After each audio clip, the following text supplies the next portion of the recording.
Every time you stream a video, send an email, or check your bank balance, you rely on the invisible infrastructure of the internet, the cloud.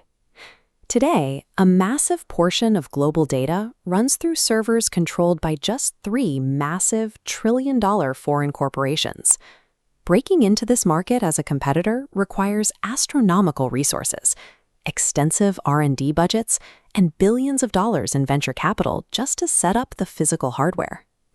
Yet a company called Utho, India's first sovereign cloud platform, recently hit a valuation of 700 crore rupees. They reached that valuation with zero venture capital, zero institutional backing, and zero safety net. The platform was built by a founder who failed his 10th grade exams. Manoj Dhanda grew up in an agrarian village in Haryana. His family lived in a traditional mud house with barely enough money to afford a second set of school clothes. Instead of letting poverty dictate his path, Manoj treated his lack of resources as a strict engineering constraint. He bypassed the traditional tech pipeline by entirely eliminating his safety net, refusing to give himself an option B. From a young age, Manoj was obsessed with understanding how things worked. While he struggled in a traditional classroom setting, he spent his time taking apart radios and televisions, desperate to see where the sound and pictures came from.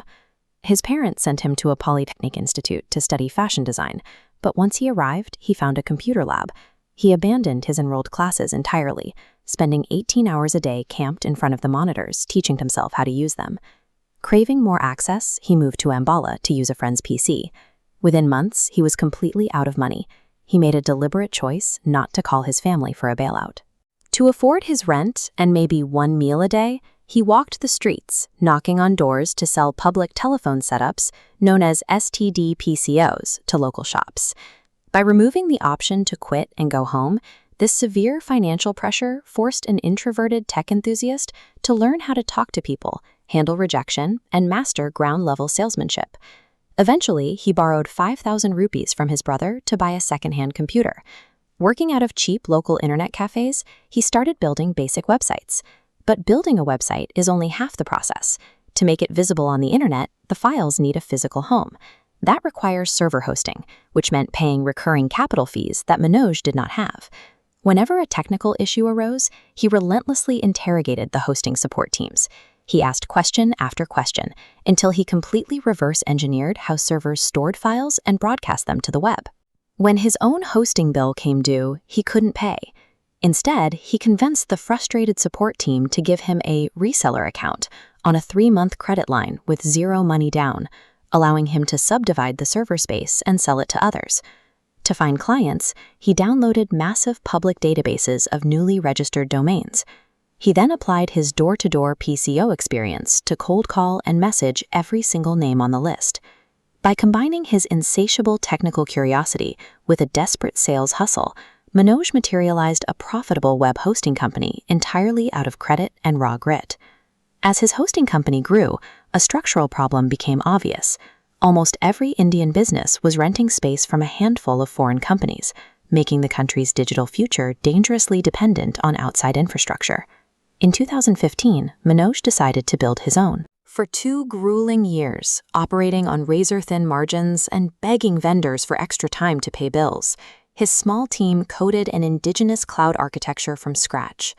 When they finally launched in 2018, the demand was immediate. Hundreds of users registered in hours, pushing their newly built server infrastructure to its absolute physical limits. The ultimate test arrived during the 2020 global pandemic. As offices locked down, legacy physical telephony servers sitting in empty buildings began to fail, cutting off critical communication for countless Indian businesses.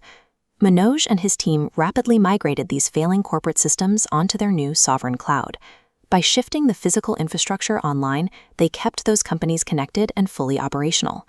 By stepping in where legacy systems failed, the platform transitioned from a local project into a critical piece of national infrastructure, matching the reliability and reach of the world's largest tech firms. By 2022, Manoj restructured the company under a new name, Utho, the Hindi word for arise. He chose this name as a literal directive. It was the exact command he relied on whenever servers crashed, bank accounts emptied, or foreign monopolies threatened his business. Today, that mindset powers an infrastructure supporting thousands of jobs. It has also earned India a seat at the table for global tech policy discussions. Manoj built a 700 crore technology empire without a single drop of venture capital. Innovation doesn't always require infinite resources. Often it comes from extreme curiosity, letting the pressure of your constraints guide you, and absolutely refusing to leave yourself in option B.